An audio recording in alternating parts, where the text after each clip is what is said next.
It's the Wilk Report. I'm Michael Wilk coming to you from Cleveland, Ohio, and I am royally pissed off because there are some things in the news that have got me angry and depressed at the same time. I'm going to start with the anger stuff, get that out of the way. Serial rapist Bill Cosby apparently has no regrets about raping women over the course of his career. According to The Hollywood Reporter, Bill Cosby vows no remorse even if he sits in prison 10 years. This is dated February 14th, Valentine's Day. Cosby's stance on the sexual encounter that sent him to prison could leave him serving the high end of a 3 to 10 year term, since sex offenders must show remorse to gain parole. Bill Cosby said he will never have remorse for the sexual encounter that sent him to prison because he considers his conviction the work of a low-life district attorney and a corrupt judge. Well, no, it's an act of rape, Bill. When you drug women and make them unconscious, they cannot consent. Lack of consent means you raped them. Cosby's stance could leave him to serve the high end of a 3 to 10 year prison term, since sex offenders must often show remorse to gain parole. Spokesman Andrew Wyatt said Cosby is prepared to stay in prison rather than apologize for a 2004 encounter he considers consensual. Well, yeah, Bill, you claim that, but she has to be awake to consent. Cosby, in his first public statement from prison, called himself a political prisoner in keeping with Martin Luther King Jr. and Mahatma Gandhi. My political beliefs, my actions of trying to humanize all races, genders, and religions landed me in this place surrounded by a barbed wire fencing, a room made of steel and iron. Bullshit. I am calling bullshit on this, Bill, because Martin Luther King Jr. fought for equality. He fought for racial justice. He fought for social justice. You drugged women and raped them. Mahatma Gandhi fought for freedom for his people, not with weapons, not with his hands, but by simple acts of defiance. He wanted his country to be free from British control. You wanted to get laid and didn't want to do the work of actually seducing women. You went ahead and rendered them unconscious so you could take advantage of them. Cosby explained that he has no remorse because I was given a deal. I settled out of court for $3.8 million. I waived my Fifth Amendment rights. I was declared not guilty in 2005 by the Commonwealth, never charged. However, a low-life district attorney and a corrupt judge needed me guilty now, not for justice, but for their political aspirations. No, Bill, you're a fucking liar. Because when you denied having secured the Quaaludes to drug your victims, the judge went ahead and revisited your 2005 testimony, in which you did, in fact, admit to purchasing Quaaludes. So you're a fucking liar. Wyatt says a legally blind 81-year-old actor dictated the statement for NBC TV to his wife, Camille, during a phone call Tuesday night from a suburban Philadelphia prison. The former Cosby Show star was sentenced in September for drugging and sexually assaulting Andrea Costand in his home in 2004. He's being held at SCI Phoenix, a maximum security prison. You know, this is the kind of bullshit that really pisses me off because, you know, Cosby, you know, he's on record as, you know, I mean, he fancies himself some kind of advocate for racial justice. Bullshit, okay? He spent his career talking down to black people, blaming them for their troubles, you know, because he's what Glenn Ford at Black Agenda Report describes as the black misleadership class. And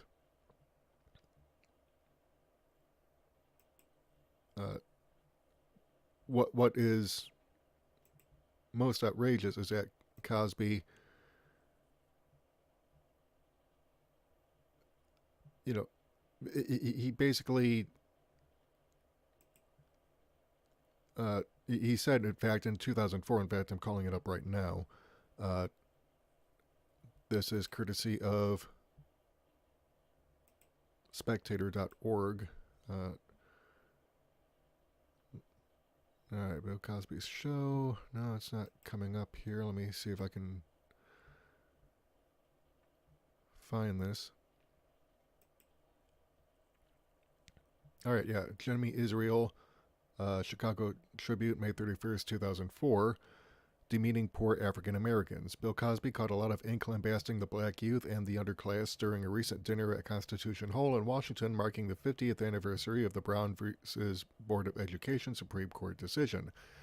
There is the usual amen chorus of black commentators scrambling to pat Cos on the back. I am not among them. Cosby was out of pocket.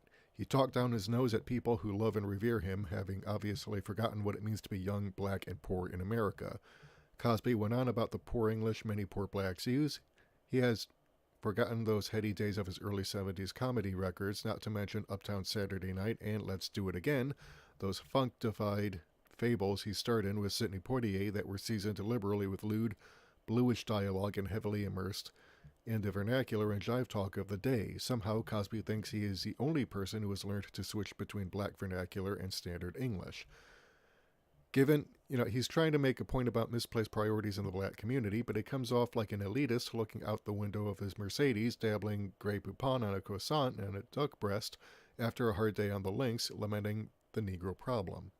And of course, he goes on to further criticize Cosby, and it's true. I mean, Cosby is one of these, out of touch assholes who made his money and decided, oh, well, I'm going to spend the rest of my career going ahead and talking down to people because, I want them to, I don't know, be conservative, I guess, or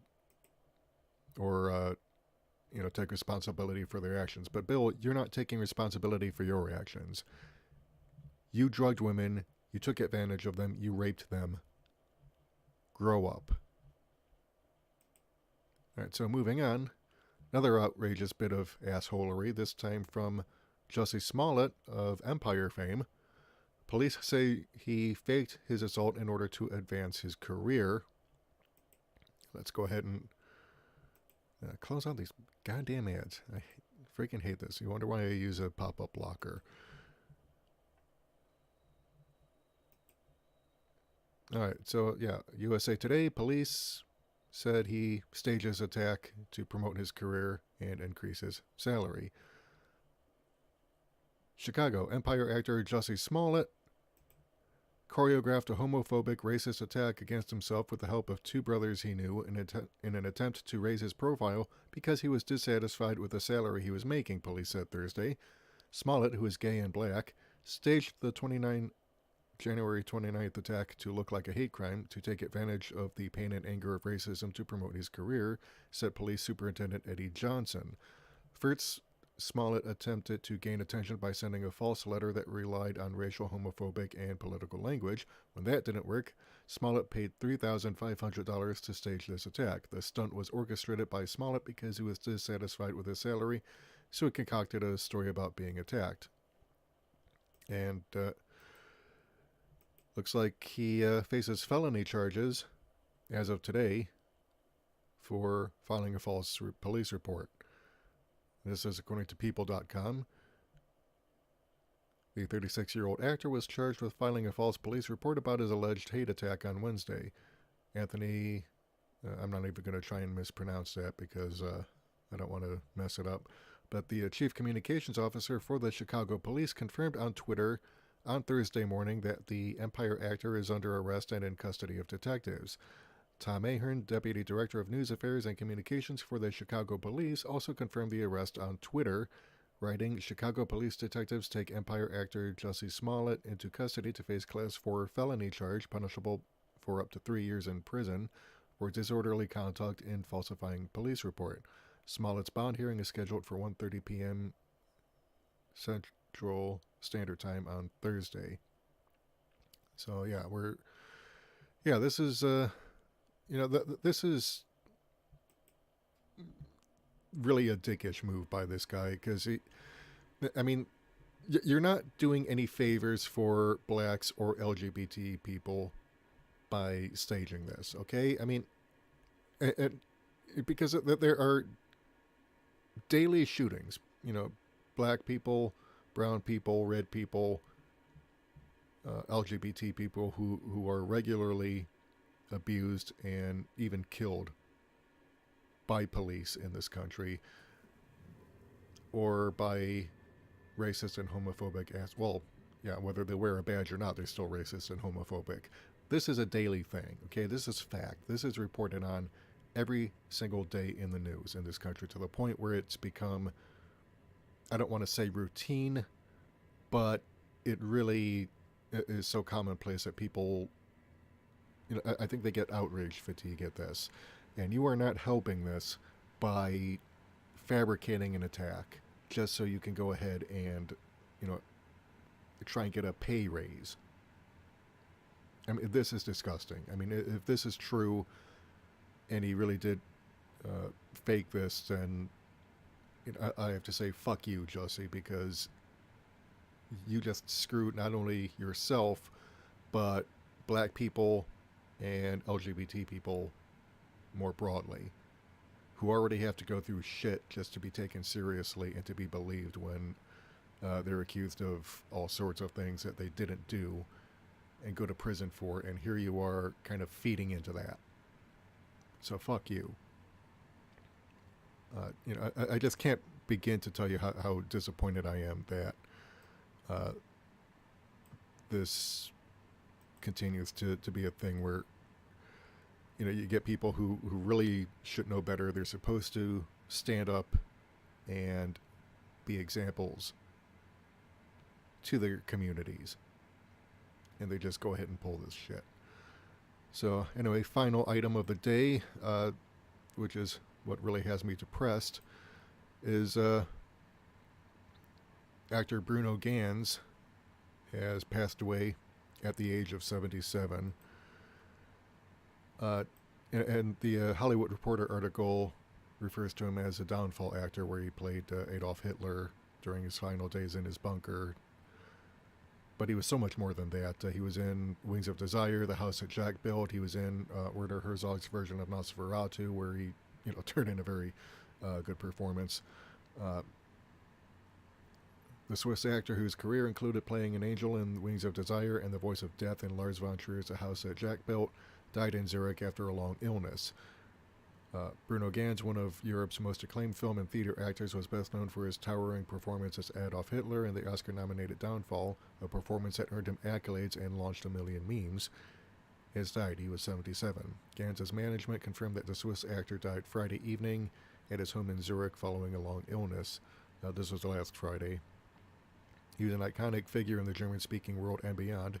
His gravelly, Swiss-accented voice as instantly recognizable as his mercurial style, which could shift from reserved and withdrawn to volcanic in an instant.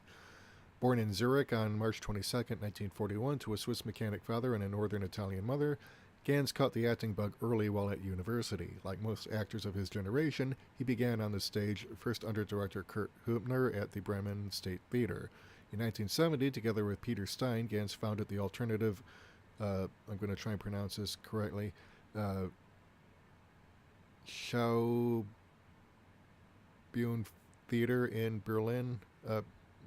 Sorry if I mispronounce that, but I only speak two languages, English and bad English. So, but anyway, the theater became the launching pad for the careers of German theater greats, including directors Peter Zadek, Klaus Michael Gruber, Luc Bondy, Klaus Payman, and Dieter Dorn.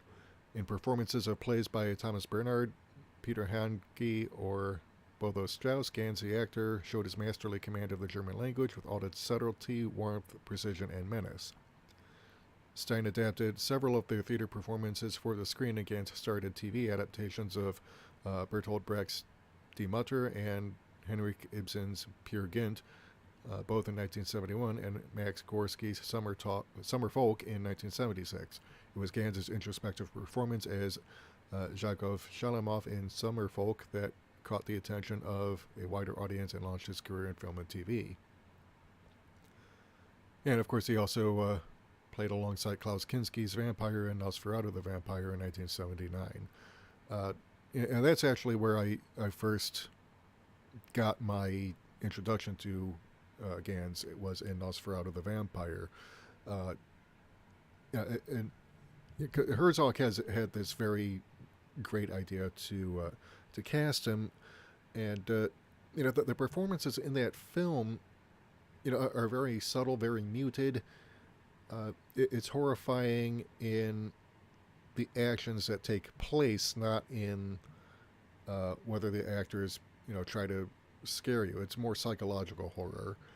Uh, because you get to the end and you realize what's actually happened, and it's just because and Kinski, of course, was atypically subtle and very downplayed the role of the vampire because of the acting makeup. If he'd gone on one of his typical rants and rages, it would have ruined the makeup, and they would have had to reapply it and all that. So he had to actually keep it low key.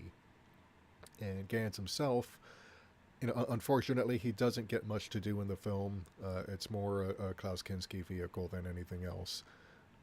But it's still my first introduction to him as an actor, and then I saw him in Downfall. I even joined in the meme making crowd by doing my own subtitled video of that famous scene in the Downfall where Hitler is told that his troops couldn't muster enough to defend the capital, and he flies into a rage to his four senior most officers. Uh,